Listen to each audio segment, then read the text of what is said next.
ಸರ್ವೇ ಭವಂತು ಸುಖಿನಃ. ಇಂದಿನ ಭಕ್ತಿ ಸಂದೇಶವನ್ನು ನೋಡೋಣ. ಕೃಪಯಾ ಪರ್ಯಾವಿಷ್ಟೋ ವಿಷೀದನ್ ಇದಮಬ್ರವೀತ್. ಅರ್ಜುನೋವಾಚ ದೃಷ್ಟ್ವಾ ಇವಂ ಸಜನಂ ಕೃಷ್ಣ ಯುಯುತ್ಸುಂ ಸಮುಪಸ್ಥಿತಾನ್.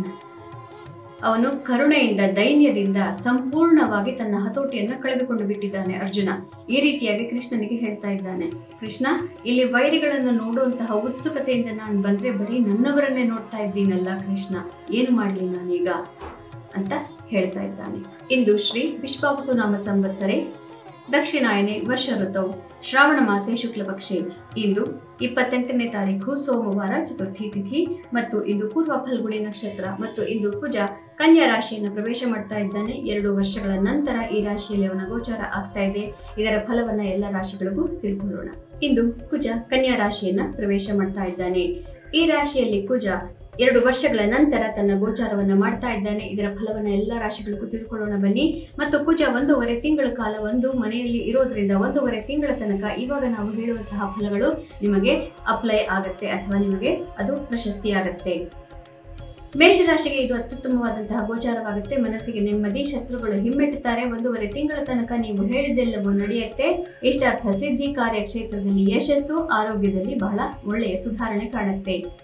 ವೃಷಭ ರಾಶಿಯವರಿಗೆ ಇದು ಸ್ವಲ್ಪ ಮನಸ್ಸಿಗೆ ಕ್ಲೇಶ ತರುವಂತಹ ವಿಷಯವಾಗಿರುತ್ತೆ. ದಾಂಪತ್ಯ ಇತ್ಯಾದಿ ಜೀವನಗಳಲ್ಲಿ, ಪ್ರೇಮ ಪ್ರೀತಿ ಪ್ರಕರಣಗಳಲ್ಲಿ ಸ್ವಲ್ಪ ಮನಸ್ಸಿಗೆ ನಿಮಗೆ ಖೇದ ಉಂಟಾಗಬಹುದು ಮತ್ತು ಫೈನಾನ್ಷಿಯಲ್ ಇನ್ವೆಸ್ಟ್ಮೆಂಟ್ ವಿಷಯಗಳಲ್ಲೂ ಕೂಡ ಸ್ವಲ್ಪ ತೊಂದರೆ ಆಗಬಹುದು. ಮಿಥುನ ರಾಶಿಯವರಿಗೆ ಸ್ವಲ್ಪ ಡಾಕ್ಯುಮೆಂಟೇಶನ್, ಟ್ಯಾಕ್ಸ್ ಇತ್ಯಾದಿ ವಿಚಾರಗಳಲ್ಲಿ, ರಿಯಲ್ ಎಸ್ಟೇಟ್, ಇನ್ಫ್ರಾಸ್ಟ್ರಕ್ಚರ್ ಬಿಸ್ನೆಸ್ ಇತ್ಯಾದಿ ತೋಟಗಾರಿಕೆ ಮಾಡ್ಕೊಂಡಿರೋರಿಗೆಲ್ಲ ಕಷ್ಟಕರವಾದಂತಹ ಗೋಚಾರ ಇದಾಗುತ್ತೆ. ತಾಯಿಯ ಆರೋಗ್ಯದ ಬಗ್ಗೆ ಕೂಡ ಹೆಚ್ಚಿನ ಗಮನ ನೀವು ಕೊಡಬೇಕಾಗತ್ತೆ. ಕರ್ಕ ರಾಶಿಯವರಿಗೆ ಇದು ಅತ್ಯುತ್ತಮವಾದಂತಹ ಗೋಚಾರವಾಗುತ್ತೆ. ಮನಸ್ಸಿಗೆ ನೆಮ್ಮದಿ ಮತ್ತು ಕಾರ್ಯಕ್ಷೇತ್ರದಲ್ಲಿ ಯಶಸ್ಸು, ಅಣ್ಣ ತಮ್ಮಂದಿರಿಂದ, ಸಹೋದರ ಸಹೋದರಿಯರಿಂದ ನಿಮಗೆ ಧನಾಗಮವಾಗೋದಿದೆ ಮತ್ತು ಆತ್ಮವಿಶ್ವಾಸ ಪ್ರಾಪ್ತಿಯಾಗುತ್ತೆ. Mass media, communication, social media, sales, marketing ಇತ್ಯಾದಿಗಳಲ್ಲಿ ಇರೋರಿಗಂತೂ ಇದು ಅತ್ಯುತ್ತಮವಾದಂತಹ ಗೋಚಾರ. 1.5 ತಿಂಗಳು ನಿಮಗೆ ಯಶಸ್ಸು, ನೆಮ್ಮದಿ, ಮನಸ್ಸಿಗೆ ನಿಮಗೆ ಬಹಳ ಒಳ್ಳೆಯ ವಿಚಾರಗಳನ್ನ ನಿಮ್ಮ ಜೀವನದಲ್ಲಿ ಈಗ ನಿಮಗೆ ತಂದುಕೊಡ್ತಾನೆ ಕುಜ.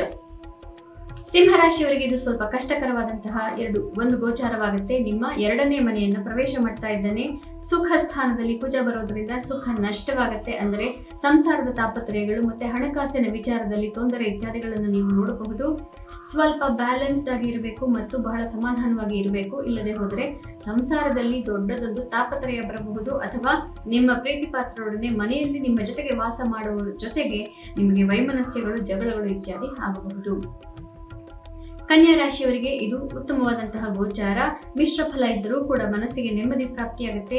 ನಿಮಗೆ ಇಲ್ಲಿವರೆಗೂ ಹೆಲ್ತ್ ಇಶ್ಯೂಗಳು ಕಾಡ್ತಾ ಇತ್ತು ಕುಜ 12ರಲ್ಲಿ ಇದ್ದಾಗಿಂದ, ಈಗ ಆರೋಗ್ಯದಲ್ಲಿ ಸುಧಾರಣೆ ಕಾಡುತ್ತೆ ಮತ್ತೆ ಮನಸ್ಸಿಗೆ ನಿಮಗೆ ಸ್ವಲ್ಪ ನೆಮ್ಮದಿ ಪ್ರಾಪ್ತಿಯಾಗುತ್ತೆ, ಆತ್ಮವಿಶ್ವಾಸ ಪ್ರಾಪ್ತಿಯಾಗುತ್ತೆ.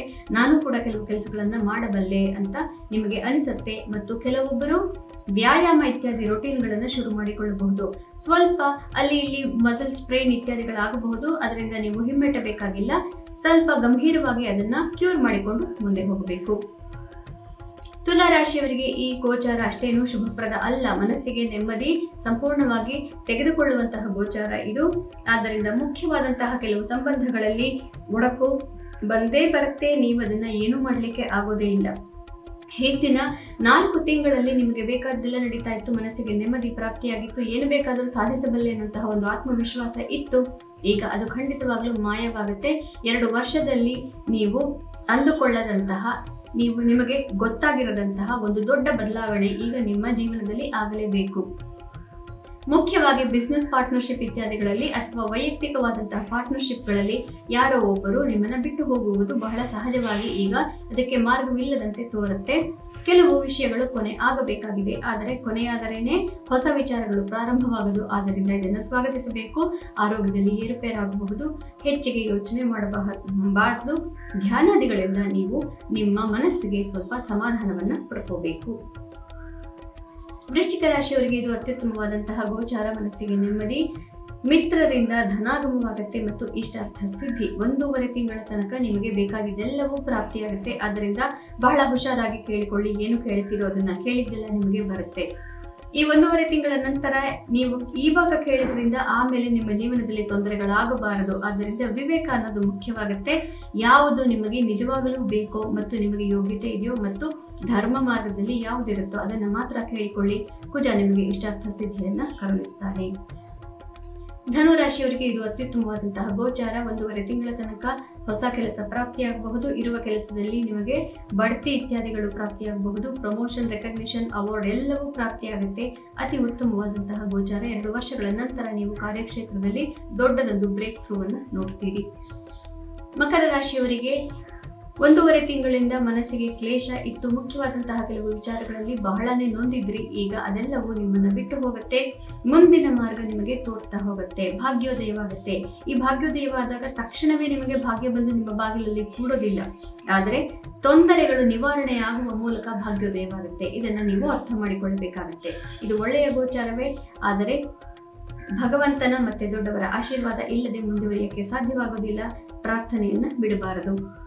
ಕುಂಭರಾಶಿಯವರಿಗೆ ಮನಸ್ಸಿಗೆ ಸ್ವಲ್ಪ ಕ್ಲೇಶವಾಗುವಂತಹ ಗೋಚಾರ ಇದಾಗಿರುತ್ತೆ.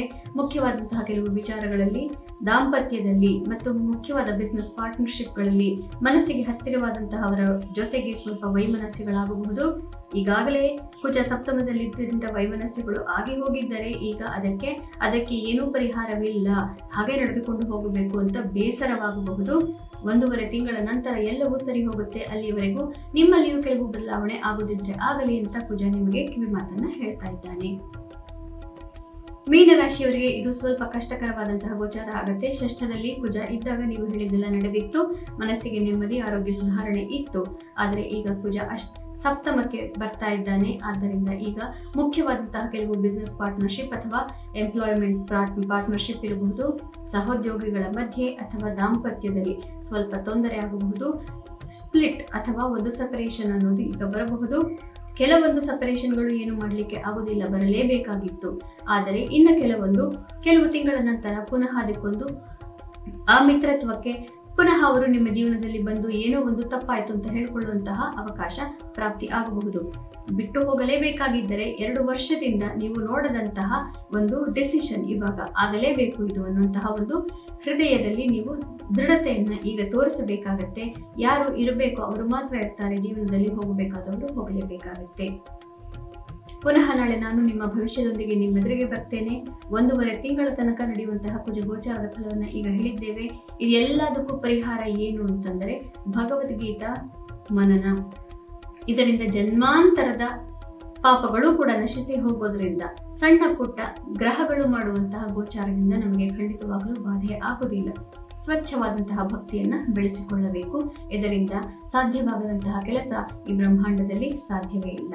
ಆದ್ದರಿಂದ ಗೀತಾ ಶ್ಲೋಕವನ್ನು ಮನನ ಮಾಡಿಕೊಳ್ಳೋಣ.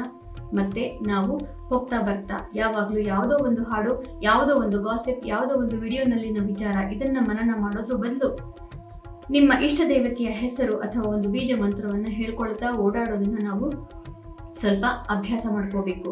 ಅದರಿಂದ ಬರುವಂತಹ ಒಂದು ಫಲ ಅದಕ್ಕೆ ನಮ್ಮ ಬಾಯಿಯಲ್ಲಿ ಹೇಳಲಿಕ್ಕೆ ಸಾಧ್ಯವಿಲ್ಲ. ಅಷ್ಟು ಫಲವನ್ನು ಅದು ತಂದುಕೊಡುತ್ತೆ.